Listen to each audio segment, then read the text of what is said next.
चल रही है मजबूती से, और इसमें अगर कोई मेजर ऐसा डेवलपमेंट होगा तो आपको बताया जाएगा। मैं केवल ये श्योर करना चाह रहा हूँ कि इम्प्लीमेंटेशन बिल्कुल फेयर और प्रॉम्प्ट किया जा रहा है गोवा पुलिस के द्वारा, और इसके ऊपर किसी तरह की किसी के मन में कोई शंका नहीं होनी चाहिए। गोवा पुलिस बिल्कुल सही तरीके से और प्रॉम्प्टली इन्वेस्टिगेट कर रही है इस मामले क्राइम ब्रांच को क्यों दिया पुलिस स्टेशन। अगर आपने देखा होगा परसों एसपी साउथ ने आपको शायद बताया होगा कि 2-3 चीज़ें हैं जिसकी वजह से इसको क्राइम ब्रांच में दिया गया।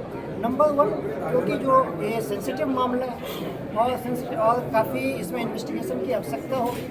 एंड जब भी कोई इस तरह के सेंसिटिव मामले होते हैं या कोई ऐसा होता है जिसमें बहुत सारा इन्वेस्टिगेशन करना होता है, तो यूजुअली हम लोग क्राइम ब्रांच को इसलिए देते हैं क्योंकि उनकी लॉ एंड ऑर्डर और बाकी तरह की ड्यूटियाँ कम पड़ती हैं, तो वो फोकस कर सकते हैं इन्वेस्टिगेशन में। साथ में इसमें जिस तरह का ये मामला है उसमें कॉन्फिडेंशियलिटी ऑफ विक्टिम्स भी बहुत ज़रूरी है, जिसके लिए कई बार जो लोकल थाना है उसमें लोग आते जाते हैं और तमाम तरह की चीज़ें होती हैं। इन सबको ध्यान में रखते हुए इसको क्राइम ब्रांच में इस इन्वेस्टिगेशन को रखा जाए।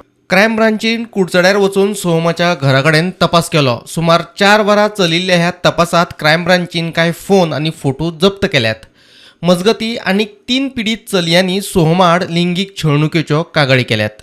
आयज आमी कुडचडे मादेगांव जे आसा जे फाटल्या दिसांनी सेक्स स्कॅन्डल म्हणून बरोच बोवाळ जाल्लो सोहम सुशांत नायक जो कावन्सिलराचो चेडो आसा, आनी खंय तरी केस फाटल्या दिसांनी कुडचडेच्या लोकांनी एक बोवाळ व्यक्त केल्लो, एक खात्री व्यक्त केल्ली जी केस काडून खंय तरी क्रायम ब्रांचाक दिल्ली आसा।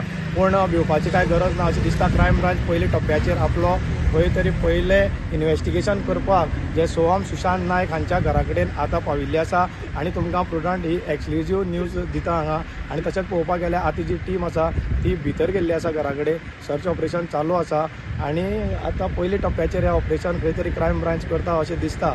पळयत रावात प्रुडंट मिडिया खातीर अक्षय सावड्डेकर कुडचड्या वयल्यान।